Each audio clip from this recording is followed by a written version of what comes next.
पाठ क्रमांक 3 अपनी प्रकृति। ये एक कहानी है। इस कहानी के जरिए हमारी प्रकृति कितनी सुंदर है और हमें हमारी प्रकृति का ख्याल रखना चाहिए, इस तरह का संदेश इस कहानी से हमें मिलता है। एक दिन फेंड्रिक, हितेंद्र, मुक्ता, प्राजक्ता, सिद्धि, शर्मिष्ठा, कृष्णा, बिट्टू, तृप्ति, चिन्मय सोनपरी के साथ बगीचे में खेल रहे थे। ये सब लोग जो है सोनपरी के साथ बगीचे में खेल रहे थे। आपका पृष्ठ क्रमांक यानी पान क्रमांक 7 देखिए, इसमें आपको ये सब बच्चे और एक परी भी दिखाई देगी। काव्या पेड़ के नीचे बैठी इन सब का खेल देख रही है। काव्या जो लड़की है वो पेड़ के नीचे बैठकर इन सब का खेल देख रही थी। तो अचानक क्या हुआ, एक पत्ता उसके सिर से एक पत्ता उस पर आ गिरा।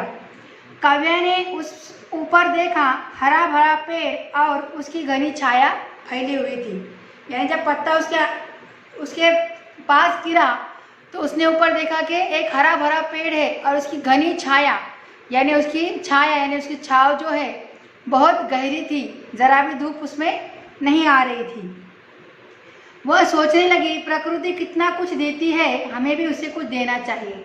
यानी प्रकृति या नेचर या निसर्ग हमें कितना कुछ देता है, हवा, पानी, छाव, फल, फूल, इतना सब कुछ देता है, तो हमें भी उसे कुछ देना चाहिए। उसने सभी को बुलाया, अपने विचार बताए। सभी सोचने लगे, अरे हाँ, हमें भी कुछ देना चाहिए। चिन्मय बोला, क्यों ना हम बाल दिवस पर हम प्रकृति को कुछ दे। सभी ने सोनपरी को अपना विचार बताया। सोनपरी को सब बच्चों ने अपना विचार बताया कि निसर्ग को भी हम कुछ देना चाहते हैं, निसर्ग हमें इतना सब कुछ देता है। सोनपरी को बहुत हर्ष हुआ, हर्ष होना यानी आनंद हुआ, खुशी हुई। वह सबको अपने साथ लेकर आकाश में उड़ चली। उसने कहा, नेकी और पूछ पूछ दोस्तों, यानी अच्छे काम के लिए पूछने की आवश्यकता है क्या? नहीं। आप कुछ निसर्ग को देना चाहते हो तो चलो। उन सब बच्चों को लेकर सोनपरी क्या हुई, आकाश में उड़ गई। तुम जो कुछ प्रकृति को देना चाहते हो उसकी कल्पना करो, मैं तुम्हारी हर कल्पना को सुंदर उपहार में बदल दूंगी। यानी कल्पना करना, इमेजिन करना, सोचना। तुम क्या करो, तुम क्या क्या देना चाहते हो वो सिर्फ सोचो, और धरती को यानी निसर्ग को कैसा देना है मैं खुद दे दूंगी।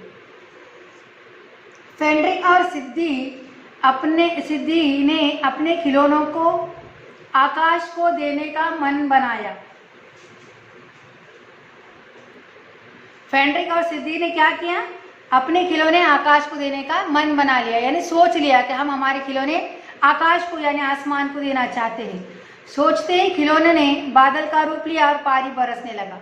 वैसे ही सोचा तो सोनपरी ने क्या किया, उस खिलौनों को बादल के रूप में बदल दिया और बादल बरसने भी लग गए।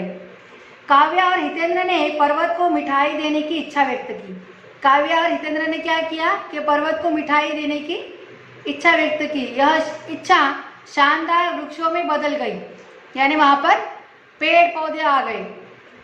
शर्मिष्ठा एवं कृष्णा पृथ्वी को अपनी गुड़िया देना चाहती थी। इन दोनों ने क्या देना चाहा, पृथ्वी को हमारी यानी उनकी गुड़िया, धरती को। पृथ्वी यानी धरती, जमीन अपनी जिस पर हम रहते हैं। देखते ही देखते उनकी चाह नदियां बनकर पृथ्वी पर बहने लगी। यानी उनकी जो गुड़िया देने की थी, गुड़िया लेकर क्या करेगी धरती, तो गुड़िया को परी ने नदी के रूप में बदल दिया और नदी अपनी बहने लगी धरती के ऊपर। तृप्ति और प्राजक्ता ने अपने अपनी चूड़ियां देने का मन बनाया। तृप्ति और प्राजक्ता ने क्या देना चाहा, चूड़ियां। कुछ ही क्षणों में सारी धरती क्या हो गई, हरी भरी हो गई, मानो धरती ने धानी चुनर ओढ़ी हो। धानी यानी हरे रंग की चुनर ओढ़ ली हो। मुक्तार और बिट्टू ने अपनी रंग पेटी देनी चाहिए और कुछ ही क्षणों में सारा आसमान टिमटिमाते तारों से भर गया। उसने क्या देना चाहा, रंग पेटी। तो उसमें क्या हो गया, फिर क्या खुशी हुई, उसमें आसमान में तारे टिमटिमाने लगे। सारी प्रकृति दुल्हन की तरह सज गई थी। जिसने जो चाहा सोनपरी ने वो सब किया। अब प्रकृति ने पंछी मधुर सुर में गाने लगे। कलकल झरनों ने वातावरण में संगीत भर दिया। मंद पवन बहने लगी। फूलों ने हवा में मीठी मीठी खुशबू भर दी। बच्चे खुशी से नाचने लगे। परी को धन्यवाद देने लगे कि परी ने सचमुच प्रकृति को अद्भुत बना दिया, यानी ज़्यादा खूबसूरत बन गई प्रकृति। बहुत अच्छा लगने लगा। हवा चलने लगी, पंछी स्वर में गाने लगे, झरना बहने लगा, फूलों ने हवा में मीठी खुशबू भर दी, यानी फूलों की जो खुशबू थी हवा के जरिए सब तरफ फैल गई। तभी प्राजक्ता के सिर पर एक पका आम आ टपका। तभी क्या हुआ, प्राजक्ता के सिर पर क्या आया, आम आ टपका। एकाएक प्राजक्ता की नींद खुल गई। उसने खिड़की से बाहर झांका तो पाया कि प्रकृति ठीक वैसी दिख रही है जैसी उसने अभी अभी सपने में देखी। वह वाह विभोर हो गई। वाह विभोर हो जाना, आनंदित हो जाना, ये पूरा जो सोनपरी का सपना जो देखा था, जो सोनपरी का बच्चों का जो घूमने फिरने का, इसको निसर्ग को वो देना ये देना, ये सब एक सपना था प्राजक्ता का। और प्राजक्ता के सिर पर जब एक पका आम आ टपका यानी गिरा तो उसकी नींद खुल गई।